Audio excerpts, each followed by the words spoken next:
본격적 독설. 안녕하세요. 아름다운 우리 문장, 매력 넘치는 우리 산문을 찾아 떠나는 여행. 오늘의 주제는 우리 창작동화 100년 100편 읽기, 동화 읽는 삼촌. 우리 대한민국에서 창작동화의 최초는 1923년 샛별 잡지에 발표한 마혜송님의 바이나리와 아기 별입니다. 오늘 그 작품을 찾아왔습니다. 일제강점기에 처한 극한 현실 상황을 타개하면서 민족의 미래인 어린이들을 바르게 지키기 위한 우리 선배들의 피나는 노력. 아동문학의 최선봉에서 주옥같은 작품을 많이 남기신 마혜송님의 동화를 소리내어 읽는 시간. 오늘 1923년 발표작 바이나리와 아기별 이제 시작합니다. 바이나리와 아기별, 마혜송. 남쪽 나라, 따뜻한 나라, 사람 사는 동네도 없고 사람이나 짐승이 지나간 자취도 없는 바닷가에 다만 끝없이 넓고 넓은 모래벌판만이 펼쳐져 있었습니다. 바닷가에 산이라고는 없는 벌판이라 나무도 없고, 나무가 없으니 노래를 부르는 새조차 한 마리도 없고 풀 한 잎도 없었습니다. 희고 흰 모래 벌판과 푸르고 푸른 바닷물만이 한 끝에서 한 끝까지 펼쳐지고 있었습니다. 가끔가다 바람이 쏴하고 불어와서 지나가는 소리와 바닷물이 찰싹찰싹하고 기슬치는 소리밖에는 아무 소리도 들려오지 않았습니다.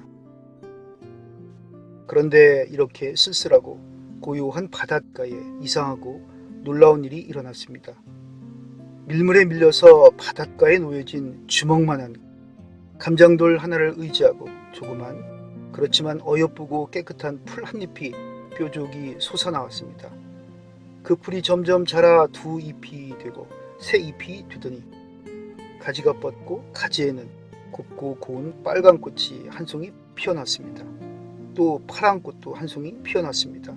그 다음은 노란 꽃, 또 그 다음에는 흰 꽃 해서 나중에는 아주 한박 오색이 영롱하게 여러 가지 꽃이 피어났습니다.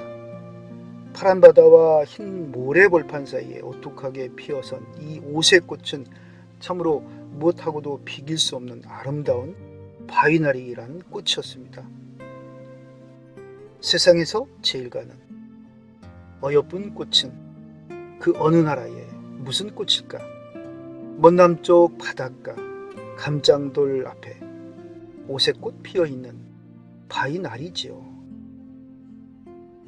바이나리는 날마다 이런 노래를 어여쁘게 부르면서 동물을 불렀습니다. 그렇지만 바다와 벌판과 바람결 밖에는 아무것도 없는 이 바닷가에는 동무들 사람이라고는 하나도 없었습니다. 며칠을 기다려도 아무도 보이지 않았습니다. 바이나리는 이렇게 어여쁘고 아름다운 나를 귀여워해 줄 사람이 없구나 하고 훌쩍훌쩍 울기도 했습니다. 그러다가도 아침이 되어서 해가 동해 바다에 불끈 솟아오르면 옳다, 오늘은 누가 꼭 와주겠지 하고 더 어여쁘게 단장을 하고 고운 목소리를 뽑아서 노래를 부릅니다. 그렇지만 해가 서해 바다에 슬그머니 저 들어갈 때까지 아무도 와주는 사람이 없었습니다. 그러면 바이나리는 눈물이 글썽글썽해지면서 오늘도 아무도 오지 않고 해가 졌구나 하고 또 다음날을 기다리는 것이었습니다. 또 다음날 아침에 해가 동해바다에 불끈 솟아오르면 옳다, 오늘은 누가 꼭 와주겠지 하고 이렇게 몇 날 동안을 날마다 노래를 부르면서 동무가 오기를 기다렸지만 아무도 바이나리를 찾아와 준 동무는 없었습니다. 바이나리는 소리를 질러 울었습니다. 그런데 이상하게도 이 울음소리가 밤이면 남쪽 하늘에 맨 먼저 뜨는 아기별의 귀에까지 들려 올라왔습니다. 아기별은 이 울음소리를 듣고 깜짝 놀랐습니다. 어디서 누가 이렇게 슬프게 울까? 내가 가서 달래주어야겠다 하고 별나라의 임금님께 다녀오겠다는 말을 하지도 않고 울음소리가 나는 곳을 찾아 쭉 내려왔습니다. 울음소리를 따라 바닷가로 내려온 아기별은 바이나리가 혼자서 이렇게 울고 있을 줄은 몰랐기 때문에 한참이나 정신없이 보고만 있습니다. 그러다가 겨우 바위나리의 뒤로 가까이 가서 아니 왜 울어요? 하고 어깨를 툭 쳤습니다. 바위나리도 깜짝 놀랐습니다. 돌아다 보니까 난데없이 아름다운 별님이 아닙니까? 바위나리는 어떻게 좋은지 어쩔 줄을 모르고 가로뛰고 세로뛰며 별님 별님 하고 불러댔습니다. 잠깐 동안만 달래주고 돌아가려고 했었지만 바위나리의 아름답고 귀여운 것을 보니까 아기별도 이제는 바위나리와 같이 더 오래오래 놀고만 싶어졌습니다. 다른 생각은 다 잊어버렸습니다. 아기별과 바위나리는 이야기도 하고 다름질도 하고 노래도 부르고 숨바꼭질도 하면서 밤 가는 줄도 모르고 놀았습니다. 그러다가 어느 결에 새벽이 되었습니다. 그제서야 아기별은 깜짝 놀라 소리를 쳤습니다. 큰일 났다. 바위나리, 나는 얼른 가야 돼. 오늘 밤에 또 올게. 울지 말고 기다려. 응? 하고 돌아가려 했습니다. 바위나리는 아기별의 옷깃을 꼭 붙들고 울면서 놓질 않았습니다. 그렇지만 나는 얼른 가야만 돼. 좀 더 늦으면 하늘문이 닫혀져서 들어갈 수가 없어. 내 오늘 밤에 꼭 내려올게. 하고는 스스로 하늘 위로 올라가 버렸습니다. 바위나리는 하는 수 없이 밤이 되기만을 기다렸습니다. 아기별도 어서 밤이 되기를 기다렸습니다. 밤이 되자 아기별은 옳다구나 하고 또 임금님께도 누구에게도 아무 말도 하지 않고 오고 싶던 바닷가로 또 내려왔습니다.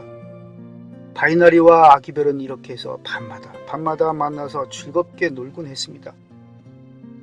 그런데 하루는 어디선가 찬바람이 불어와서 흰 모래가 날리고 바닷물이 드세고 하는 통에 바위나리는 그만 병이 들었습니다. 아름다운 꽃은 시들어서 머리를 숙이면서 괴로워했습니다. 이것을 본 아기별은 걱정하면서 간호를 했습니다. 추워하는 바위나리를 품 안에 꼭 안아 따뜻하게도 해주고 머리에 손을 얹어 짚어주기도 하다가 이제는 훌쩍훌쩍 울기 시작했습니다. 그러니까 바위나리는 별님 어서 가세요. 늦으면 어떡해요. 어서 돌아가세요. 그리고 오늘 밤에도 꼭 와주세요. 네 하고 눈물을 흘렸습니다. 아기별이 언뜻 정신을 차리고 보니까 정말 시간이 벌써 늦었습니다. 그렇지만 병든 바위나리를 혼자만 있게 두고서는 차마 그대로 일어나 갈 수가 없었습니다. 그래도 바위나리가 또 나는 괜찮으니 어서 가세요 하고 재촉하는 바람에 자 그럼 내 오늘 밤에 또 올게 응 하고 하늘 문이 닫혔을까봐 걱정하며 하늘로 아기별은 올라갔습니다. 그러나 이미 시간이 늦어버렸습니다. 하늘문이 꼭꼭 닫혀버린 것입니다. 아차! 큰일 났다! 아기별은 어쩔 줄을 모르고 호둥지둥하면서 몇 번이나 문지기를 불러보았으나 아무도 대답하는 이가 없었습니다. 하는 수 없이 뒤로 가서 있는 힘을 다해서 까맣게 높은 성을 넘어 들어갔습니다. 그러나 임금님은 벌써 요새 밤마다 아기별이 어디로 갔다 오는 줄을 다 알고 있었습니다. 큰일 났습니다. 아기별은 임금님 앞에 불려갔습니다. 나가거라! 임금님은 큰 눈을 부릅뜨고 이렇게 소리쳤습니다. 아기별은 무서워서 몸을 벌벌 떨며 용서해 주십시오. 다시는 밖에 나가지 않겠습니다. 하고 겨우 임금님 앞을 물러나왔으나 병들어서 혼자 괴로워하고 있을 바위나리의 일을 생각하면 가슴이 미어지는 것 같았습니다. 바위나리는 그날 밤 늦도록 아기별만을 기다렸습니다. 그러나 끝내 아기별은 내려오지 않았습니다. 그 이튿날도 기다리는 아기별은 보이지 않았습니다. 바위나리의 병은 점점 더해갈 뿐이었습니다. 꽃은 시들고 몸은 말라들었습니다. 간신간신히 감장돌의 몸을 의지하고 있던 바위나리는 어디선가 벼란간에 불어오는 모진 바람에 그만 휙 바다로 날려 들어가고 말았습니다. 바위나리는 썰물과 함께 바다로 끌려가고 말았습니다. 아기별은 날마다 밤마다 바위나리 생각만 하고 울었습니다. 어떻게든지 한번 바닷가에 가보고 싶은 마음이 간절했습니다. 소리를 질러 울고 싶었으나 그도 임금님과 여러 별들이 들까봐 울 수도 없고 다만 솟아나오는 눈물만은 어찌할 수 없어 눈에는 눈물이 그칠 사이가 없었습니다. 그렇지만 이렇게 혼자서 눈물을 흘리는 것까지 임금님의 눈에 거슬리고 말았습니다. 하루는 임금님이 아기별 앞으로 오시더니 너는 요새 밤마다 울고 있기 때문에 별에 빛이 없다. 빛 없는 별은 쓸데가 없으니 당장에 나가거라 하고 소리를 병력같이 지르면서 아기별을 붙들어 하늘 문 밖으로 내어 쫓았습니다. 하늘에서 쫓겨난 아기별은 정신을 잃고 한정없이 떨어져 내려갔습니다. 그런데 그것은 참 이상한 일이었습니다. 아기별이 풍덩실 빠져 들어간 곳은 오색꽃 바위나리가 바람에 날려 들어간 바로 그 위의 바다였습니다. 그 후로도 해마다 아름다운 바위나리는 바닷가에 피어나옵니다. 여러분은 바다를 들여다본 일이 있습니까? 바다는 물이 깊으면 깊을수록 환하게 맑게 보입니다. 웬일일까요? 그것은 지금도 바다 그 밑에서 한때 빛을 잃었던 아기별이 다시 빛나고 있는 까닭이랍니다. 네, 이 작품 바위나리와 아기별, 이 작품이 1923년에 마혜송님이 샛별 잡지에 수록한 작품입니다. 물론 그 이전에 1920년인가요? 방정환님께서 동화작품집을 냈긴 했는데 창작동화는 아니고 번역 동화집입니다.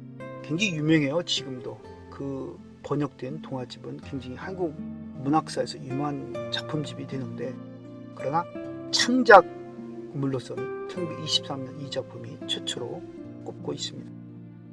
동화작가 마혜송님은 1905년에 경기도 괴성에서 태어나셨고 1923년에 잡지 샛별에 우리나라 최초의 창작동화인 바위나리와 아기별을 발표합니다. 1924년에 색동이에 가입하여 활동했습니다. 주요작품으로는 토끼와 원숭이, 떡배의 담배, 꽃씨와 눈사람, 모래알 고금 등이 있습니다. 아름다운 우리 글, 매력적인 우리 산문을 찾아 떠나는 여행. 오늘의 주제는 우리 창작동화 100년, 100편 읽기, 동화 읽는 삼촌. 오늘 첫 번째 코너로 우리나라 최초의 창작동화인 마혜송님의 바위나리와 아기별을 읽었습니다.